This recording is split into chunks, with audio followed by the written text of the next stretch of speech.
Il déchire et il ment, pauvre serment. Il fait souffrir tous les amants qui n'ont pas su tourner la page.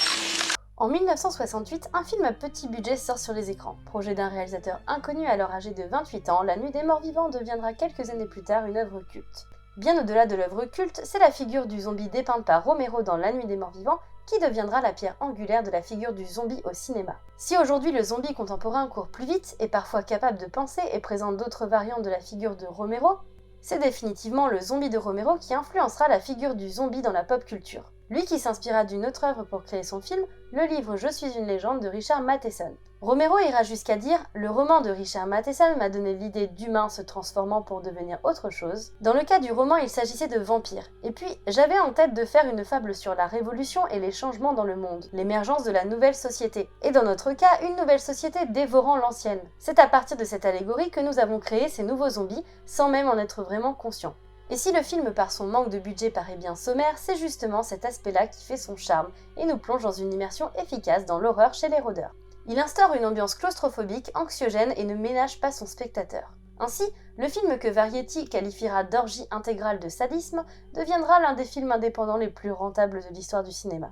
Outre sa réussite esthétique, le film tient sa force dans sa lecture sociologique. D'ailleurs, bien que Romero n'ait jamais affirmé cette volonté, il affirme en effet que la lecture sous-jacente du film n'est due qu'à de heureux hasards, les zombies de Romero auront toujours une double lecture sociologique. Tantôt dénonciateur de la société de consommation, du monstre bien plus humain que l'humain, de l'homme qui est sa première menace, ou encore du regard des médias sur des événements d'une grande terreur. Ici, dans La Nuit des Morts Vivants, la lecture possible est la suivante, celle d'une Amérique qui vient tout juste d'abolir la ségrégation raciale.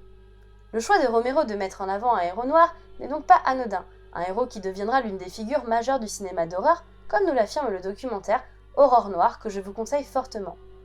Bien que Romero affirme qu'il ne s'agit pas d'un choix calculé et qu'il s'agissait en effet tout simplement du meilleur acteur pour le rôle de Ben, ce choix ne restera pas anodin, surtout face à cette armée de rednecks qu'il met en avant dans son film et qui fait de la fin une fin encore plus marquante. Le film pourrait avoir bien d'autres lectures possibles, comme celle des ravages de la guerre du Vietnam par exemple. Quelques années plus tard, une œuvre mythique du cinéma de genre, Massacre à la tronçonneuse, sera elle aussi profondément marquée par l'impact de la guerre du Vietnam. La Nuit des Morts Vivants est une œuvre intemporelle qui ne perd pas de son efficacité en 2020. Et aujourd'hui, une adaptation en jeu de plateau vient de sortir. Night of the Living Dead, le jeu s'inclut dans la gamme des zombicides. Les jeux zombicides sont une gamme de jeux où le but est très simple, il s'agit de descendre du zombie par tous les moyens possibles et toutes les armes disponibles. Il s'agit des jeux de zombies les plus complets auxquels j'ai pu jouer. Dans toutes les versions, on retrouve une série de dalles afin de réaliser les différents scénarios, les figurines des joueurs mais aussi celles de nombreux zombies. Les figurines sont bourrées de détails et sont vraiment de bonne qualité. D'ailleurs, la plupart des joueurs les pimpent en leur donnant quelques couleurs. Sur la version Night of the Living Dead, je n'ai pas peint mes personnages, mais sur le jeu zombicide de base, oui. Pour ceux qui sont des habitués des jeux zombicides, la version Night of the Living Dead est très différente. Dans les zombicides de base, les parties sont bien plus longues, les armes sont plus nombreuses, et les zombies sont aussi bien plus virulents. Ici, dans la version Night of the Living Dead, tout dépendra du mode de jeu que vous choisirez. Le mode Romero, avec bien moins d'armes, et le mode zombicide, ici bien plus ressemblant au jeu de base. Comme pour tous les zombicides, le jeu présente un livret avec de nombreux scénarios plus ou moins faciles. Chaque scénario se calque sur le déroulé du long métrage de Romero et crée une immersion efficace. Les jeux zombicides sont des jeux qui sont dans une gamme de prix assez élevée, entre 75 et 99 €, mais ce sont aussi des jeux très complets, à la rejouabilité infinie. Dans cette version, vous avez un livret de scénario qui vous présente les différentes variantes, des positions des dalles, des barricades ou encore des personnages.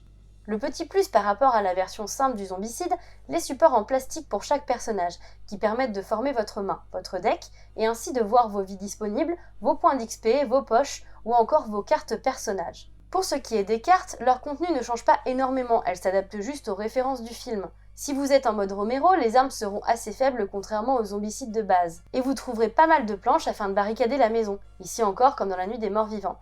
Les armes bien plus efficaces et bourrines seront dispo dans la phase de jeu zombicide, phase que vous pouvez activer à tout moment. Les phases de jeu zombies sont les mêmes que dans le zombicide de base. La petite nouveauté, c'est la présence des proches dans le paquet de zombies et parmi ses proches, Johnny et son I'm coming to get you, Barbara, et la petite Karen et sa soif de sang. Au niveau des personnages jouables, on retrouvera les 6 personnages principaux du film, Judy, Harry, Barbara, Ben, Helen, dont vous pourrez activer le mode zombicide en retournant la carte personnage, et enfin Tom. Vous aurez aussi les planches qui composent le plateau et qui varient selon les scénarios. Ces planches représentent la maison dans laquelle se barricadent Barbara, Ben, Tom, Harry, Judy et Helen. Et ce avec de nombreuses figurines, les personnages de base ont des petits socles de couleurs afin de les différencier, et possèdent une figurine en mode Romero et une figurine en mode zombicide.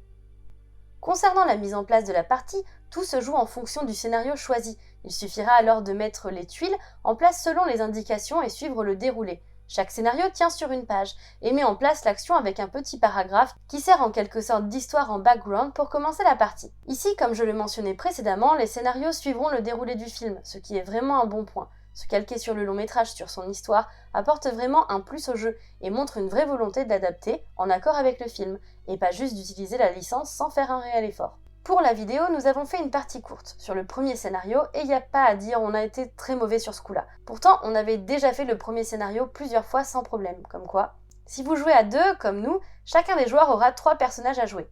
Chaque tour se déroule de la manière suivante. La phase des joueurs qui ont 3 actions disponibles, dont la fouille, l'attaque, le déplacement ou encore la possibilité de poser des barricades ou d'échanger le contenu de leur poche. À savoir que la fouille ne peut être réalisée qu'une seule fois par tour. Les dés serviront à savoir si vous avez réussi votre attaque ou pas. Sur votre carte d'armes, des indications vous préciseront quel est le chiffre minimum à réaliser afin de péter du zombie. Si vous avez la poisse au dé comme nous, il y a de fortes chances pour que vous passiez à la casserole. Une fois la phase des joueurs terminée, c'est au tour des zombies de se faire plaisir. Ainsi, vous devrez tirer des cartes afin de savoir combien de zombies et surtout quel type de zombies vous choisiront pour leur casse-croûte. On a eu de la chance, on a tiré 3 balaises d'un seul coup. Il faut dire que la joie était présente à cet instant du jeu. A savoir que si vous êtes présent sur une zone avec un zombie, vous pourrez vous faire la malle, mais à condition de dépenser 2 actions au lieu d'une, ou bien vous faire manger le cerveau. Et clairement, dans cette partie, les zombies n'ont pas pris cher, mais nous oui. Enfin, Night of the Living Dead est un jeu très réussi, il est bien plus lent dans son déroulé que les zombicides de base, mais il est aussi bien plus immersif, et l'adaptation du film en jeu est elle aussi une grande réussite. Pouvoir jouer le personnage mythique du film est un réel plaisir, tout comme le fait de jouer Helen ou Barbara et se faire attaquer par Karen ou Johnny. Le jeu montre un vrai souci du détail et une réflexion sur la mise en place des scénarios pour qu'ils collent le plus possible au déroulé du long métrage.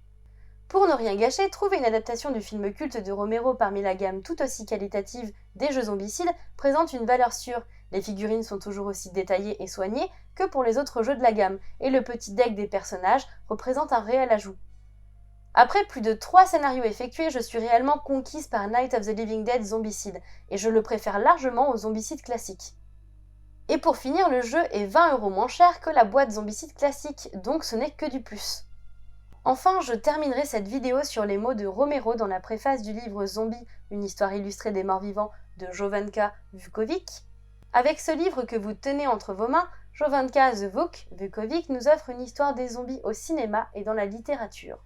En le lisant, n'oubliez pas qu'un jour, vous aussi vous mourrez, et quand ce jour sera venu, et quand vous reviendrez d'entre les morts chez les vivants, n'oubliez pas d'être quelqu'un de bien. Et à bientôt dans une prochaine vidéo.